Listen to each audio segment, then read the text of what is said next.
Hi, I'm Laura Calder, and this is my husband, Peter.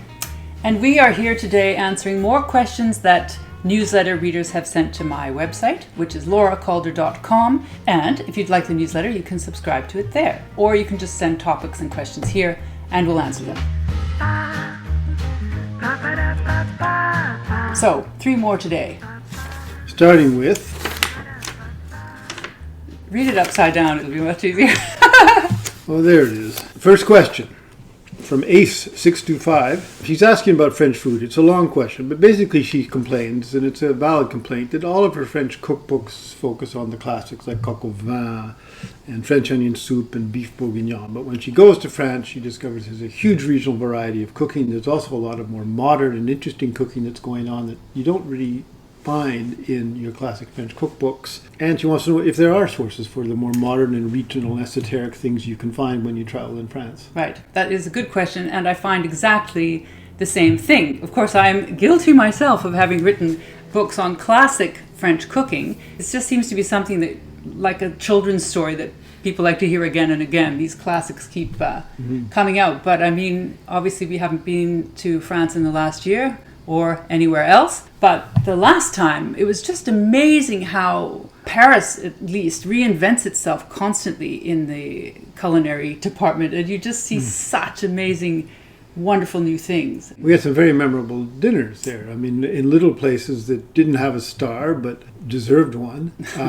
There was a place called Saint-Sébastien where we had a lamb tartare with a granola on top of it. Yeah, it was delicious. Unbelievable. We had another place where was a ceviche with fresh strawberries in it. I mean, just really interesting stuff being done. You know, a lot of that interesting stuff is happening in restaurants, so it's a chef kind of level, and it also goes quickly through the system. You know, these guys are inventing new stuff every week, so it's trying to capture it, and I think really it's magazines, it's bloggers, it's social media. A lot of it's going to be in French, not unfortunately, but just if you don't speak French, it's hard to get it. But also the French food magazines like Elle Cuisine, Régal is another one, Cuisine et Vin de France is another one. Find a French friend to help you find stuff on the internet, because it definitely is thriving and new and very exciting, and there are a lot of recipes that would be nice to have in a book. So the chicken ovaries. Oh.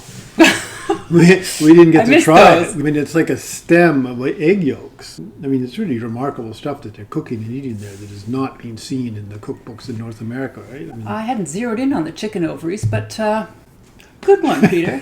They look good. Okay, next. Well, here's a wide-ranging and interesting question from Karen. What do people eat for breakfast? Yeah, I thought that was a funny question. I wasn't sure if it was a joke. I mean, it's actually a great question because it sounds, well, in a way it's hard to answer because people eat everything if you go all over the globe, right? People eat raw fish, people eat cereal, people eat toast, people eat eggs. Plantain, rice. You can eat anything. Savory things, salads. I mean, what's interesting to me about breakfast is that it is the most personal meal of the day. And often the most repetitive. Like, people like to eat what they eat for breakfast. It's part of the ritual of waking up in the morning. The things you do are kind of get your day going. It does develop sort of a ritualistic thing. People are fussy. I remember having friends from the States visit me in Paris for a few days, just a few days. And the man in the couple ate oatmeal for breakfast, which at the time it wasn't easy to find in Paris. And we spent a whole day looking for oatmeal because he could not bear the thought of waking up in the morning and having to deal with something horrendous like a croissant. I get it.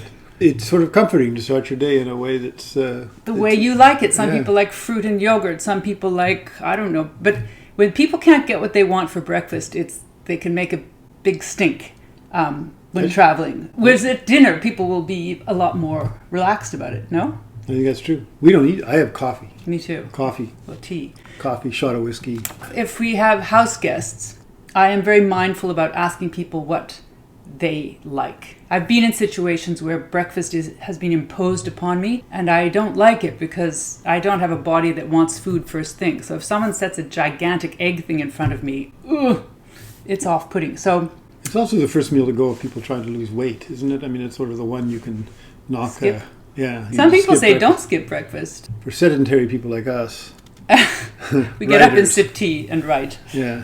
You make good granola, though. Really good. Thank granola. you. Not too sweet. It's so good. Not too sweet. There's a recipe in the newsletter, one of the early newsletters if you want it. Last question from Cynthia. When gathering for a holiday dinner, such as Easter, which just passed, this Sorry, question is missed a that. bit old. Is it proper to assign food to people, most or family, or better to wait until they offer? Well, if it's something like a family gathering, I think it's casual enough that you can ask people to bring things or say, I'll host, but let's do it potluck. And if people accept and they're going to come, then you can say, you had a good idea, actually. Well, if you're doing a potluck, you say you bring the salad, you bring the protein, you bring the starch. You just sort of divide it that way.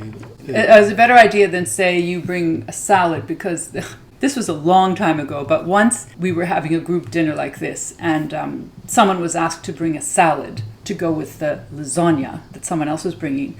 And on the way over, she said, well, I just couldn't think what salad to make, so I brought macaroni salad. Just the thing for a lasagna accompaniment. Anyway, that's why you have to be specific. Also be careful if someone's a bad cook. Give them something easy to bring. Yeah, crackers and cheese. I once asked someone, this was in Paris, to bring bread. And the guy actually showed up with a bag of, I don't know if it was Wonder Bread, but something in a bag like that for dinner. And I thought, wow, have you heard of baguettes? So it can be complicated. And the other thing is that transporting food, depending on where you live, can be kind of complicated. One time I was taking a borscht. It leaked. And it looked like I was dragging a corpse in my trolley with blood leaking out the back. Anyway, it's sort of gruesome. So, But back to the question, is it proper to assign the food or to wait till they offer? I think it's proper to assign it. If you're going to do it, assign it. Say, can you do this, can you do that, and sort of take charge. Yeah, and I would just do it or don't. And if people don't want to participate, fine, don't come. No, not that mean.